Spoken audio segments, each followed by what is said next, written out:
One of the great things about this project is that it's a global project that already has quite a bit of history. We've been working on this internationally for more than 5 years, which means that there is a lot of knowledge that has been generated. We've had all the international workshops where experts have produced manuals on medical ethics, on physical security of hospitals, on operating ambulance services in risky environments, on the legal frameworks.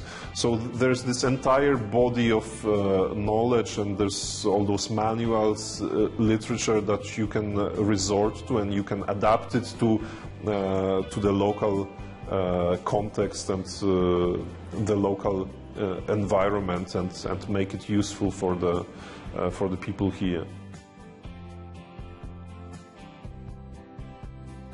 Well, I think it's a brilliant project. It's very close to our heart. We all have faced all sorts of violence in our lives. I've worked here for 25 years, 25 odd years actually, and I have seen a number of cases in which, such violence takes place. Nurses have been assaulted, doctors have been assaulted, we've had a shootout in the emergency, we've had people wearing these suicide jackets and coming into the emergency, we've had people using weapons, and other than the law enforcement agencies. I think this is something that needs to be touched long time ago. Early on in the project, we identified Karachi as the best site to start our healthcare in danger activities.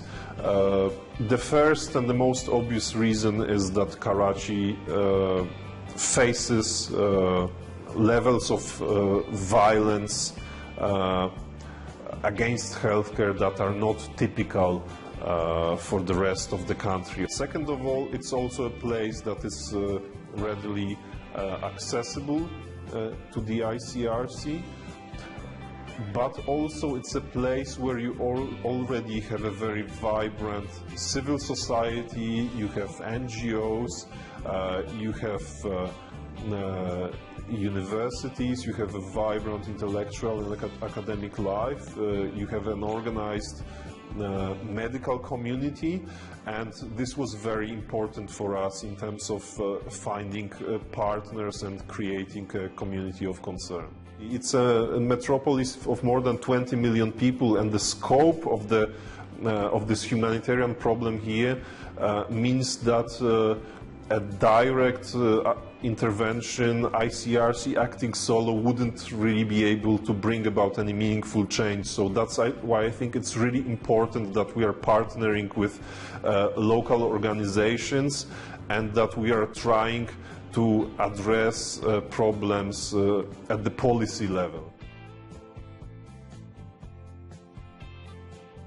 It was a kind of a shock that came from healthcare providers, and of course the community people were as well. They said that we did not know how to deal with violence because it wasn't taught.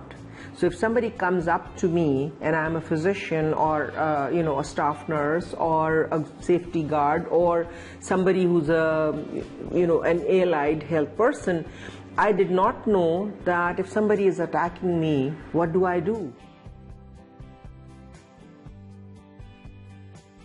There are enough laws that, if implemented correctly and if undertaken properly, will bring about positive change nonetheless. So you have the tools, all you have to do is apply them, you see, as opposed to just putting them on the conveyor belt where they go round and round. Most of the projects that I have worked on in public health were generally about doing research or developing a training program, assessing if there has been a change in the knowledge and attitudes. But in this project, I think it is not just the research component which kind of gives me that high in research.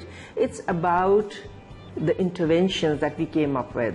It's about how and what the stakeholders said that I think it's going to make a difference in the lives of the people, at least in the city, not in 1 year, but of course in due time, because this project is not kind of ending here. This is not like a research project you do, you publish, and you're done with it.